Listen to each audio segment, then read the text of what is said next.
Nigeria for the Commonwealth Conference. One of the reasons that led to the assassination of Tafawa Balewa, they said Nigeria was burning, and you are calling a conference to resolve the issues in the former, what do they call it then, South Africa today, Rhodesia. Zimbabwe.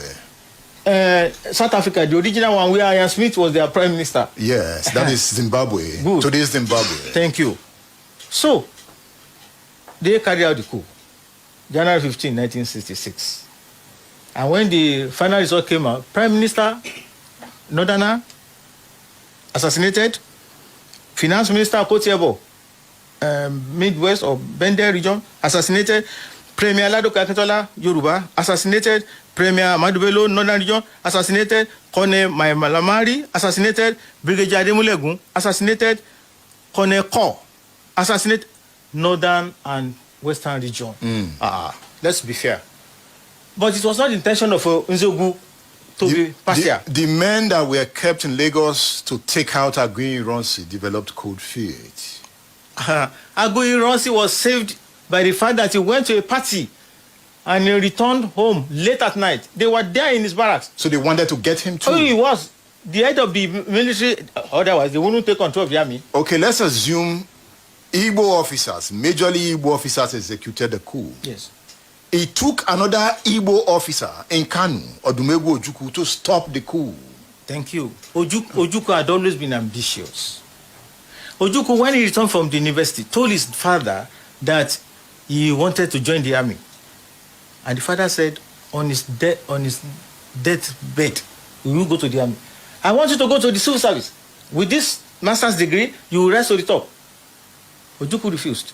But just to listen to his father, he took the civil service form and they posted him to Enugu. That was where he first met Lieutenant Colonel Adekunle Fajuyi, because he wanted to romanticize with the army his ambition, his love. Eventually, Ojukwu had to go to the north to be recruited as a sergeant.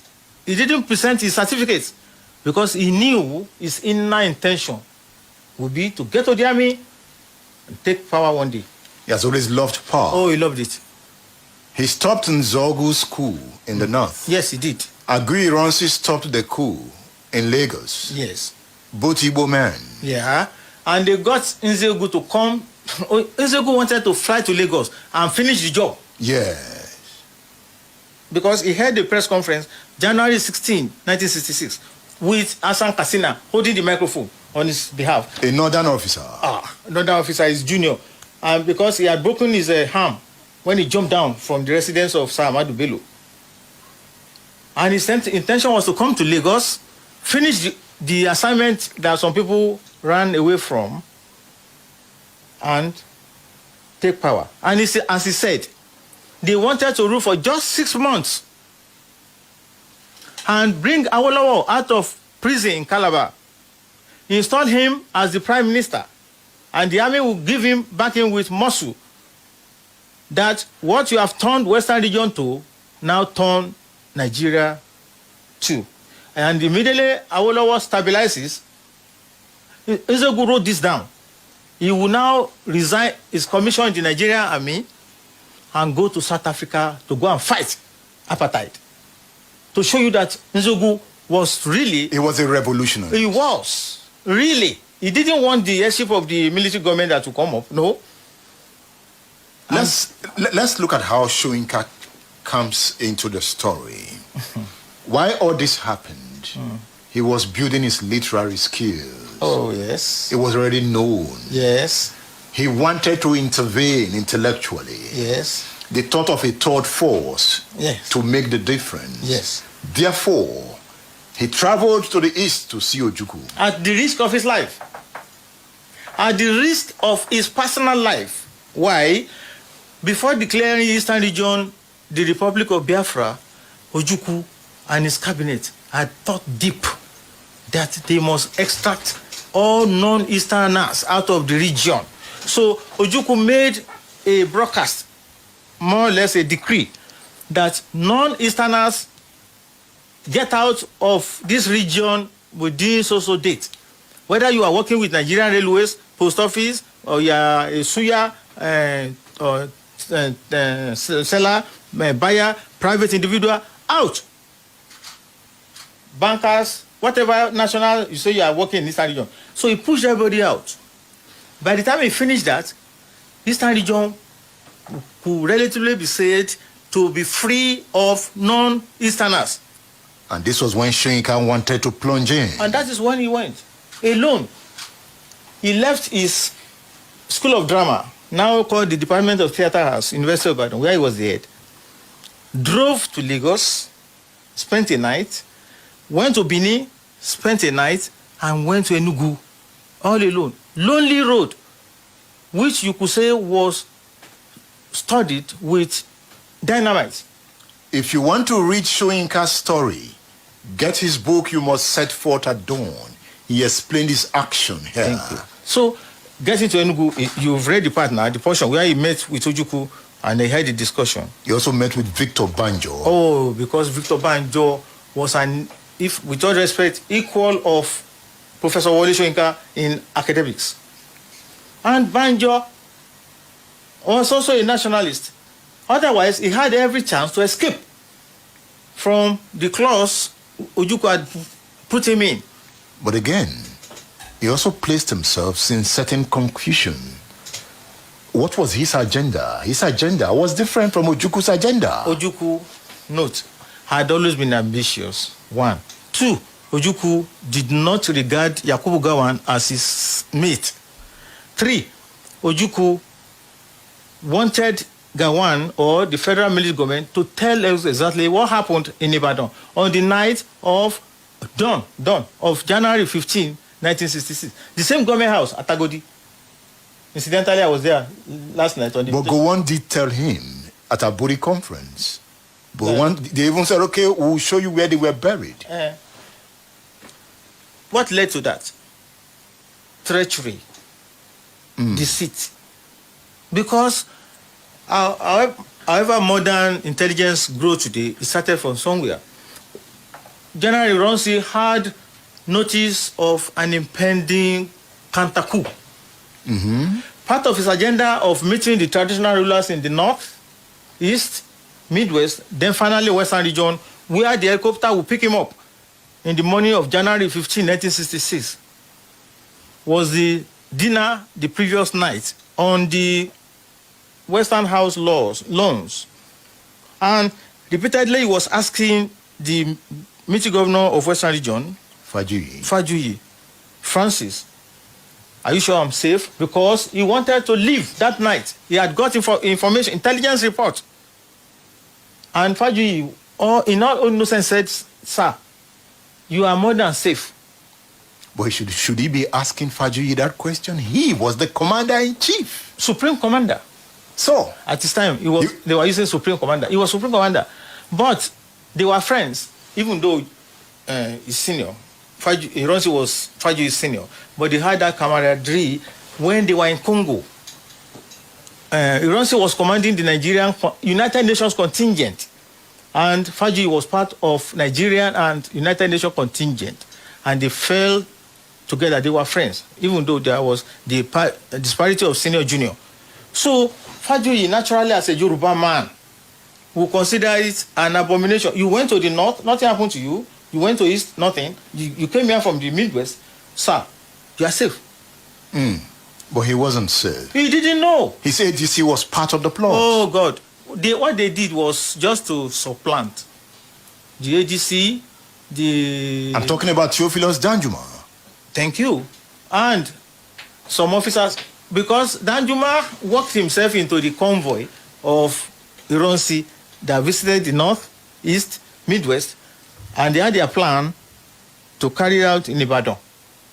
So Danjuma went to sleep at Letmore Barracks and not the government house or the guest house that was allocated to him. And so as not to let the cat out of the bag, he borrowed the uniform, which he wore at around 2 a.m. to lead that contingent to government house Agodi. So everything appeared perfect, but by midnight, they had swapped the guards that Ironsi and Fajuyi knew were there on the first day, second day. So they had swapped them, making it very easy for them to penetrate the government house, Agodi Ibadan. The gate was already open because it was timed. And when they entered, in the commotion, Ironsi was dressing up upstairs without due modesty. I cannot claim to know the geography of government house at Ibadan anymore because I left that place 32 years ago. But I knew the bedroom of the governors because I served 4 of them. Chief Bolaige, retired Major General Olada Kokwala, Brigadier General Adetunji Olurin, and the late Brigadier General Shashainiyan Oresonya.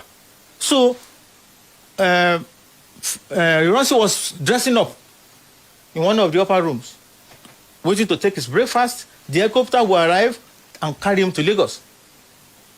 Faji was already there in the sitting room, waiting for his master, his supreme commander, to come down the stairs. When these soldiers just rushed in, he was baffled. And he saw Danjuma, what's his name? Joe Garba, and Hussaini. And they saluted him. And he was shocked. And he said, what's happening? And they said, sir, we have not come for you. Is that man, where is he? And they were calling Ironsi by name. Abomination. British trained officers. He said, what? Ironsi was hearing the commotion upstairs. So he died Lagos. And who was to take it in Lagos? The Chief of Army Staff, Lieutenant Colonel Yakubu Gowon. That's why Mrs. Ironsi will tell you that she was hearing the conversation between Gowon and Ironsi. And Gowon, only God knows, still claiming his innocence till tomorrow. He said he was not sure there would be any harm done to him and his host. But by then, they were losing temper. Remember, military coup. If you are caught, you are gone. Time's ticking away. And they were in a rush. So she just carried him, removed the epaulets, removed his uniform, and pushed him down. And they told Faji, we've told you we are not here for you. This is the man we are after. And thrice they dissuaded Faji from joining them, from following Ironsi. And he was telling them, you did not take him in the north, you didn't take him in the east, in the Midwest. Why do you want to take him from my own base? Where do you want me to put my face? Where do you want the Yoruba people to put their faces? So when they saw that he was not going to budge, they pushed him to the Land Rover and drove all the way from Iwo Road into the bush where the epitaph lays today. I am the founding honorary secretary at Adekunle Faji Foundation. And we pursued it to the logical end. May God bless the soul of the immediate past governor of Oyo State, because he bought our idea, erected the cenotaph at the spot where Faji and Ironsi were undressed, whipped, and made to dig their shallow graves. Oh, that's the story of Nigeria. Yes. Soyinka went to Ojukwu, and Gowon did not take that lightly. He was arrested for going to Biafra.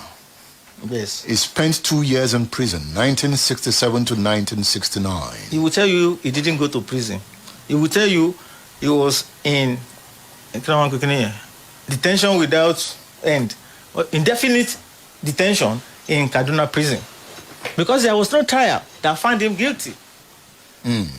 He was clamped in detention, and that's what brought the first instance of me, humble self, and Professor Wole Soyinka, then Mr. Soyinka, as at that time, into contact. My father bought me a transistor radio set in 1963 when I was in primary 6 as a present for my leadership, thank God. I entered secondary school, 1964, Form 1, African Church Grammar School, Apata Ganga, Ibadan. I had a classmate and friend.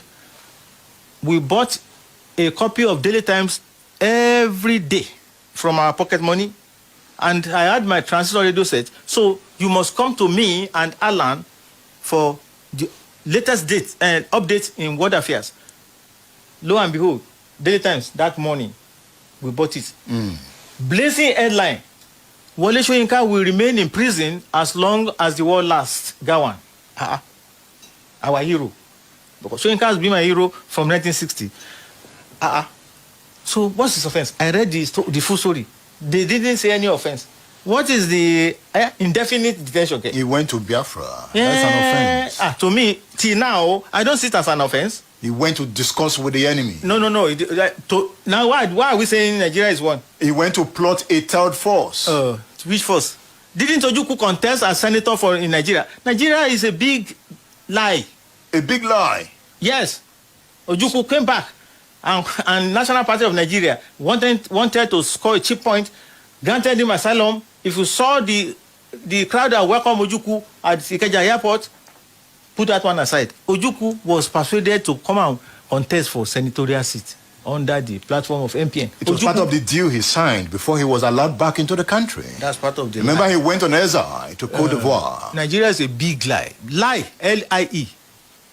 The front page of the Daily Times. Yes. You wrote a letter to go on. And the second day. So tell me about the letter. Thank you. You know, I was born Friday, October 27, 1950. And that's how I became 70 last year, October. Thank God. So, 1967, I was just 17 years old, and they formed 3 students of African Church Grammar School, Apata Ganga Ibadan. So, the second day, I went back to the newspaper, Daily Times, thinking to myself, Wole Soyinka will stay in prison as long as the war lasts. Do you know when the war will last? That's my first question to myself and to General Gawan. Second one, what was his offense? He now said he went to meet with Ojukwu at the risk of his life. Instead of you to follow advanced countries of the world, they will be worshipping the types of Soyinka to deduce information, the secrets. What did he tell you? What did you notice? Now you just grabbed the man, drove him to Panti, and you are questioning him. And Soyinka accused Obasanjo of that plot. Now they are friends now. They have been friends since Obasanjo was the commander of Ibadan Garrison Organization. Because Soyinka, when he came back from that trip, went to see Obasanjo. That's another story. So, I took Kinongpe, Ajako, because we were on break. School. Our school was on break. So I was home. And where I was home and still home, Ile Ekene Ajengbe, SW1/131. We are the owners of Iporiku Masquerade, one of the 5 leading masquerades in this town. Ibadan, Kabiyesi Alayiluwa, Oba Olubadan, Adetuji, Ajegunso, Manimon Python. So, I bought what they call Ajako writing sheets. 3. 1, first letter was to General Yakubu Gawan, head of state, Dodan Barracks, Lagos. I introduced myself. I am so, from 3 student, African Church Grammar School, Apata Ganga Ibadan. Paragraph 2. Sir, I read the headline story yesterday in the Daily Times, where you are quoted as saying that Wole Soyinka will remain in prison as long as the war lasts. Sir, I don't think this is fair. 3rd paragraph. I want to beg you of 2 favors. Please release Mr. Soyinka or take him to a court of law. Thank you. Signed. Posted. At the same Ojaba post office. Posted. Soyinka, same paragraph. But this time, Mr. Wole Soyinka, care, chief warder, Kaduna prison, Kaduna. Same intro. 2nd paragraph. Sir, I've read yesterday's Daily Times headline front page where the head of state said you will remain in prison as long as the war lasts. I've interfered on your behalf to the head of state that I don't consider this action as being fair. Where did you get that gut from as a secondary school student? Where did I get the gut from? I've always been asked that question since it became known that I wrote Soyinka, and I always say it's due to my progeny and my destiny. And by progeny, I mean my ancestry. I am the 4th traditional chief in my family. Our progenitor, Omolaja Ekene Ajengbe, was Ekene Balogun of this town. His son, Suberu Ajengbe, was Ekene Balogun of this town. Their son, Asani Onilola, was Agba Akin Balogun, and they fought in all Ibadan wars. Suberu Ajengbe fought in the 1840 Oshogbo War, where they drove these Fulani jihadists far back to Ofa. Then my paternal grandmother was the woman leader of NCNC in this town under Adogo Adelabu. Adelabu would come to our house, little as I was taken to Adilabu. So my grandmother, who will be 55 years, tomorrow will be the 55th year of her passage, was always asking me, sit down. She will brief me about my ancestry, their exploits, and what she stood for. Those were real politicians. They were not taking money for any party leader then. So I would say my consciousness rose from that time until 1964, when we got to African Church Grammar School, Form 1. And it was dinner all night was Eko and Efo, Eko, and I was enjoying it as an Ibadan boy, Eko and Efo, until some Ijebus, Igbos, Lagosians in the boarding house said, no, enough of Eko and Efo, because we were next to government college. And there were brothers and friends in government college when they interacted. And we were hearing what government college boys were taking for dinner. Chicken, rice. So there was a protest led by Senior Ogume Khan, which we joined. And we were singing, wow, J, Eko, until the school changed our menu. So everybody must fight for justice, right, freedom. That was what you did on behalf of Soyinka. Then it was in one's blood, though. In the name of justice. Oh, that's it. Then Soyinka came out of prison. 2 years later. He acknowledged your letter. He wrote me formally. Soyinka wrote me a letter from UI, formally, collected by the school clerk at the Dugbe Post Office, African Church Grammar School, P.O. Box 729, Dugbe, Ibadan. He asked you to also visit him. First paragraph. I thank you for your letter, which was delivered to me, among others, on my release from detention. Paragraph 2. Thank you for your solidarity. Feel free to see me at the School of Drama, University of Ibadan. Yes, he invited me. So when you got there? He was out of town, according to the secretary. And the Abeokuta that I went to reconnect with him on Thursday, last Thursday, I begged one top official of University of Ibadan, I don't want to mention his name, he has been begging me not to please mention his name. I gave him the assignment 3 months ago. Can you please help me find out if the secretary of Wole Soyinka in 1967 is still alive? So? He didn't work on it. If he had done so, I wanted to take him along to Abeokuta. I will ask him to stay outside. Then when we get to the point of the question you asked me now, that I came, but you are said to be out. Your secretary, I just tell him, secretary, come in. But who came in? Do you know what?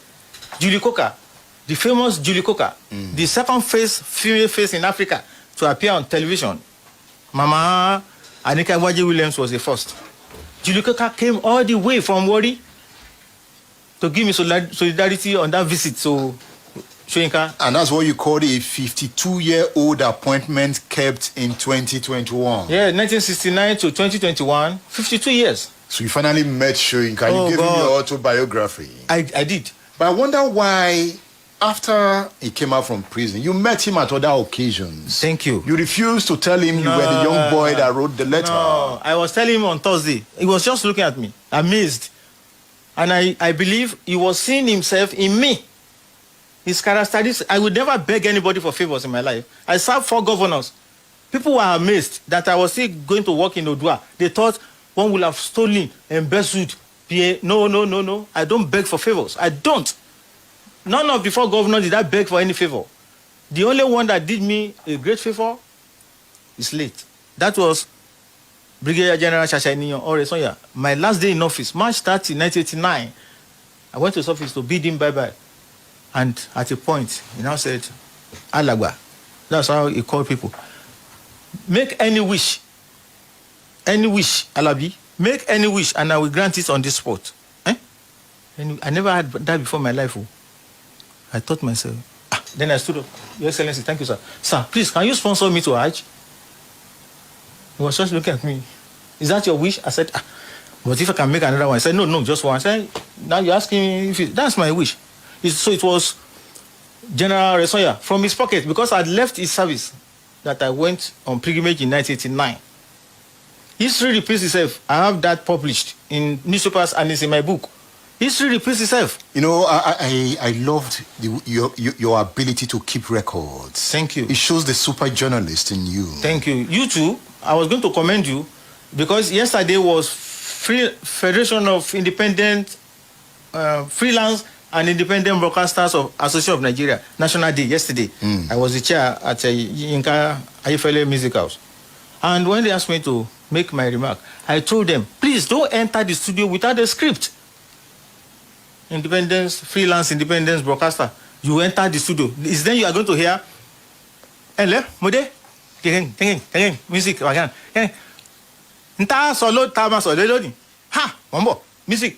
He's composing the topic or she's composing in her head. No research. By the time he now says, yeah, lónìí gbáǹkọ́ gbé ọ̀rọ̀, ẹgbọ́ tí tọkọtìyàwó ó bá jí, ta ló yẹ kó kọ́kọ́ kí wọn láàárọ̀, pẹ́kẹ́tì, music. I will tune off because you are unprepared. But look at yourself. I hope people are seeing us on. Do you have a live streaming? Yeah. Look at you. It's your character. That's how you are popular with your program and your station, and by extension, our dear chairman, Senior Chibayo Akonde, my uncle and senior on the Olubadan rank, and his wife, Mama Nike Akonde. This is an organized company, broadcast house. You must come to the studio with a script, prepared. Thank you for commending my record-keeping ability. I met it at home new. Thank you. Now, the battles you saw in the name of justice, we still talk about the same issues in 2021. It was not Shoyinka alone, no. It's in the special publication that I used on Thursday, and I gave him a copy and the media. I fought for Muhammad Ali, the greatest boxer in the world, 1970. There is a Ring magazine. I don't know whether they still produce it. And they put a page there. They said we should put our name, country, all the details. Why do you think Muhammad Ali's license and crown should be returned to him? Ali didn't want to go to the Vietnam War. He didn't want to go and fight for America. Which I supported and still support. He said, I am a Muslim. My religion forbids me to fight a war. So the people now saying they are doing jihad, they are not genuine Muslims. He said, my religion does not teach me to fight a war. You must leave everything to God. But he said it was a draft dodger. So we sent in that form to World Boxing Council. And it was overwhelming. So Muhammad Ali went and took a lawyer, and they went to court. Supreme Court of US now said, World Boxing Council, return Muhammad Ali's license and crown. Ditto for June 12th. Even though MKO was my mentor and friend, as you would say. And many others. People should fight for freedom for others. And you will not give up fighting. By the grace of God, I have a destiny which must be fulfilled by the grace of God Almighty. Because it's not my self-interest. So these instances you are quoting, meeting Shoyinka, and I never I never worked. Okay, the first after the 1969 episode was when he was going to do audition for his film Kongi's Harvest at a Kongi Club. I went, and we were lined up, and I passed the first screening, but the second one they didn't pick me for the film. When I eventually got back to school, and people they said, woman, you should have talked to him now instead of queuing for audition. That you are the from 3 me. I never begged for favors. We just have to go. Oh God, let's go. But before I go, I want to substantiate my claim of saying Nigeria is a big lie. Please listen to Tafawa Balewa, Nigeria's first prime minister, in 1948. I quote him: since 1914, the British government has been trying to make Nigeria into one country. But the Nigerian people themselves are historically different in their backgrounds, religious beliefs, and customs, and do not show themselves any signs or willingness to unite. Nigerian unity is only a British invention. Tafawa Balewa, 1948. Yeah. Okay. Now listen to Nnamdi Azikiwe, 1964. It is better for us and many admirers abroad that we should disintegrate in peace and not in pieces. Should the politicians fail to heed this warning, then I will venture the prediction that the experience of the Democratic Republic of Congo will be a child's play if ever it comes to our turn to play such a tragic role. Nnamdi Azikiwe, 1964. Obafemi Awolowo. Nigeria is not a nation. It is a mere geographical expression. there are no Nigerians in the same context as there are English, Scots, and Welsh. Okay. 1947. Oloye Lokan Alabi.